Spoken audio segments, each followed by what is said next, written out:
if we are ready to welcome in Marci Hertz. Since 2003, Ms. Hertz has worked for the Centers for Disease Control and Prevention, or the CDC, as a lead health scientist in the National Center for Injury Prevention and Control in the Division of Adolescent and School Health, which is DASH to us. She is currently a senior behavioral scientist in DASH, focusing on promoting mental health and preventing substance use and violence in school settings. Prior to her work at the CDC, Ms. Hertz was the Associate Director of Violence Prevention Programs at the Harvard School of Public Health and a school counselor in Washington, D.C. public schools. Yes, ma'am. Thank you. Yes. Thank you so much, Casey, for the introduction, and thank you so much for having me today. I'm so excited. As Casey said, my background is in school health. I work in school health now, and I'm so excited to be able to talk with and dialogue with my people. So I'm really excited to be here, and thank you for sticking with us. I know it's already been a rich day for you all. So I just want to highlight what I'm going to talk about this afternoon. There were so many different directions, and I'm going to cover a lot very quickly, but I'm going to review the research on school connectedness and mental health and highlight the importance of school connectedness and buffering some of those impacts of COVID-19 on youth mental health and on emotional well-being. So I've synthesized the best available research to date here related to mental health in schools. But for the COVID specific content, a lot is evolving. I've pulled from other kinds of literature here. So I'll just share what is known so far. Okay, so this is the DASH mission. We envision a future where all youth in the US are equipped with the knowledge, skills, and resources for not just the healthy adolescents, but also a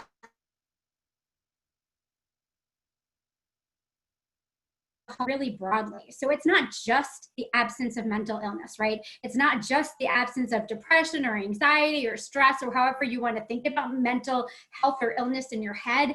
It's really promoting mental health and emotional well-being. So children and adolescents feel good about themselves, feel self-confident, and equipped with the skills, knowledge, and abilities to be successful in the future.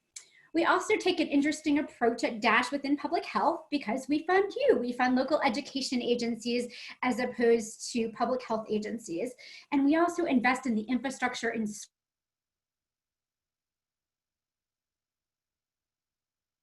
someone at the district level to coordinate and work collaboratively with schools around health education, health services, and safe supportive environments. So I'm going to talk about those things in relationship to school connectedness this afternoon.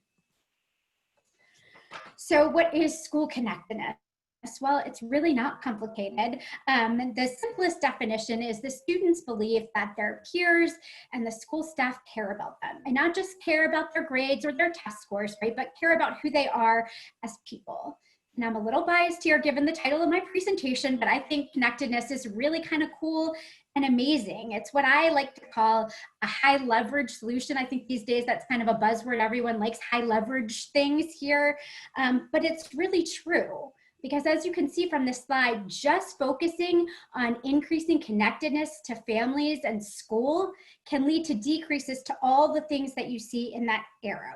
So it decreases the risk of becoming a perpetrator or a victim of violence, of having multiple sexual partners or a sexually transmitted disease, of misusing prescription drugs or illegal drugs, and of emotional distress. So I think that's why it's pretty cool. And our DASH-funded local education agencies have been engaged in lots of activities related to connectedness, related to safe, supportive environments. And they've been doing things like implementing family and community mentoring programs and service learning kinds of opportunities, student-led clubs for safe spaces like GSAs, and professional development for educators on class management. And all of these things, and we know from our preliminary program evaluation that this is in fact the case, are likely to influence all of these outcomes here. And so strategies to increase connectedness are becoming increasingly important as we talk about adolescent mental health during COVID and post-COVID.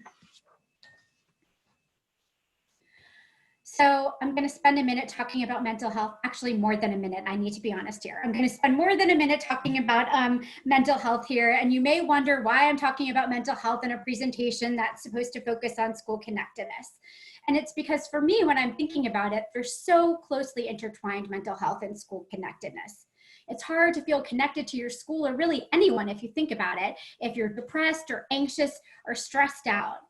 And conversely, as we saw on the prior slide, youth who feel connected to their school and their family are less likely to be emotionally distressed. So it's important to understand mental health and where we were with children and adolescent mental health before the COVID-19 pandemic in order to figure out what we need to do now and how we can plan and set kids up and schools and staff up for success in the future. Unfortunately, even before COVID-19, adolescent mental health was not heading in a great direction. So many of you might be familiar with this. This is the Adverse Childhood Experiences Study, or ACEs study. This was a study jointly founded by CDC and the Kaiser Permanente Foundation, and they implemented a survey among adults who were sitting in the Kaiser waiting room in San Diego, California. They surveyed over 17,000 adults and asked them about their experiences with these 3 types of adverse experiences: abuse, household challenges, and neglect as kids, and then ask them about their current health behaviors and health risks. And they found that more than half of the people in their study reported at least one adverse experience, and a fourth of them, a quarter of them, experienced 2 or more types of adverse childhood experiences. And these are higher resourced group, right? Because they have health insurance, they or someone in their family likely is employed in order to get the health insurance, et cetera. But we can see here how prevalent they still were.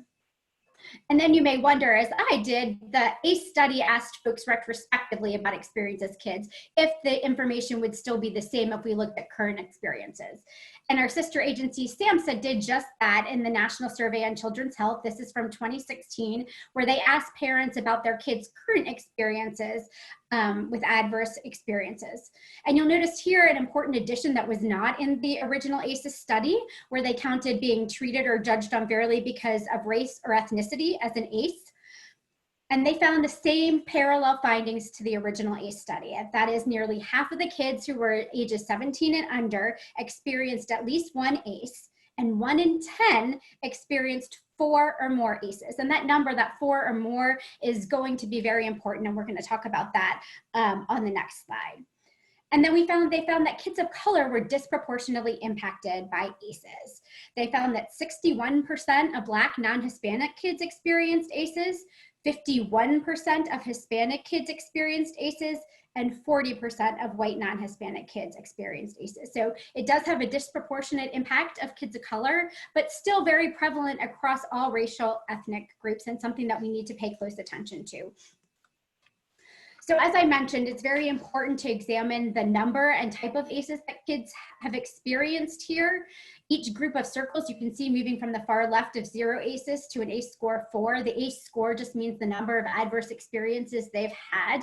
And as the number of ACEs grows up, the size of the circles also increases, indicating a greater percentage of the population has that health risk behavior. What I want to draw your attention to is what I've circled in red here, which is the likelihood of suicide-related behavior. So you can see here that's most highly correlated with ACE score, and as ACE score goes up, the likelihood of suicide also increases, proportionally speaking. So this next slide is from a DASH run survey, the Youth Risk Behavior Survey that some of you might be familiar with. It's a nationally representative survey of kids in public and private schools in the United States in grades 9 through 12. It's administered every other year. These are the 2017 findings here. And you can see for all the suicide and mental health related outcomes that we currently measure from 2007 to 2017, with the exception of attempting suicide, which remained unchanged, they all moved in the wrong direction. In 2017, almost a third of the kids that we surveyed said they were sad or hopeless for 2 or more weeks in a row in the year prior to the survey. And although the 2019 data isn't going to be released until next month, I can preview that unfortunately the situation is worsening. This is also from the Youth Risk Behavior Survey, showing that adolescents experience multiple risks at the same time. For example, as indicated in the middle of the survey, almost a quarter of youth experience poor mental health and are victims of some type of violence. Again, it's important to understand this picture before COVID, because one of the predictors of how adolescents or anyone is going to do after COVID is how their mental health was before. So what do we think about the likely impact of COVID? And this is from literature on prior experiences of trauma, including ACEs. This has some of the adverse impacts likely for older adolescents and children who are in elementary school age. I just want to highlight, because I'm running short of time here, that we know from a study of states hardest hit by H1N1, a particularly strong type of flu, that how kids respond is directly related to how parents respond. So they found that childhood likely of post-traumatic stress disorder was highly related to parent experience of post-traumatic stress disorder. And they also found other factors in the trauma literature looking at, for example, mass school shootings, that hours of media coverage went of watching the event, knowing someone who was impacted directly, who died or who was injured by the event, influenced outcomes. So for some people, this time where we're socially distancing, or I prefer to say physical distancing, might be a time of increased family connectedness, right? Fingers crossed for everybody for that outcome. However, for many families, we know that home is not a safe space. And we've already seen preliminary data in the United States to suggest increases in rates of child abuse, domestic violence, and substance use, as well as calls to increase calls to suicide-related hotlines. So given the health of our students prior to COVID and the likely impacts of COVID on mental health, what can schools do? They play a critical role not only in providing mental health services, but also in promoting connectedness and emotional well-being. So this is a slide here showing that schools, this was before COVID, are a primary provider of school mental health services. In fact, in 2018, 3.4 million kids got mental health services through schools. And kids of color and those without insurance or with private public insurance were more likely to rely solely upon the school to provide mental health services. Here are the intervention principles to promote resiliency among kids. And you can see here that one of these is promoting connectedness. So I'm going to talk a little bit on this slide and the next slide about how you can do that. First, you can promote positive experiences, including promoting a sense of belonging to their school, feeling supported by their friends, and feeling safe and protected by an adult, all of which things can happen in the school. And we show here that these positive childhood experiences can actually buffer some of those negative experiences that I mentioned before. Okay, to the meat of the matter. School connectedness, what can we do? And you can do things even in a virtual environment. I feel it necessary to note here, yes, we are asking teachers and school staff to do even more, but I know you are creative. I hope you partner with your community-based agencies and organizations and groupthink to figure out how to do this. And I know you already have. So the first thing is daily check-ins with students, not just how's the schoolwork going, right? Many schools were already using apps to monitor student behavior, turn those around, have kids submit emojis, thumbs up, thumbs down, how they're feeling, check in with them afterwards. I've got a distance check-in form from the Association for Middle Level Learning that you can use with older students. They've got a ton of great resources there. I can't overemphasize the importance of social emotional learning. I hope that we take this time to think not just what we can do at the elementary level, where a lot of this already exists, but also at the middle and high school level, and to think about how we can expand the work in a virtual environment. If you aren't already familiar with CASEL, the Collaborative for Academic, Social, and Emotional Learning, check out their website. They have online support groups. They have online SEL curricula. It's really a great, incredible resource and incredibly important in this time. And then it's important to keep up routines and rituals to the extent possible. Morning announcements, spirit weeks, mystery readers, those kinds of things can all be done virtually. If things are changing, let kids know what's going to change or when you might have more information. A lot of what feeds anxiety is the lack of information and uncertainty. So at least being clear about what criteria are being used to make decisions and when decisions might be made, or the likelihood that they'll change, is really important. And then just a plug for staff well-being. Again, I started out as a school counselor. So administrators, any of these strategies that I suggested for students, please also do that for your staff. Check in on your staff. They can't support students academically, social, emotionally, if they're not supported themselves. Okay, then I wanted to highlight some of the work of the DASH-funded local education agencies. Sorry, if you have any questions, email me. I know I'm talking super fast. These are just some highlights of the folks that DASH funds. I would love, if you're doing other stuff, to put it in the chat. We'd love to hear about what you're doing. In Houston, they had weekly mental health webinars for students and staff, the mental health and coping and behavioral support. They launched a 24/7 Let's Stay Connected mental health hotline to provide support to students and parents. They train facilitators from each of their campuses on trauma-informed practices.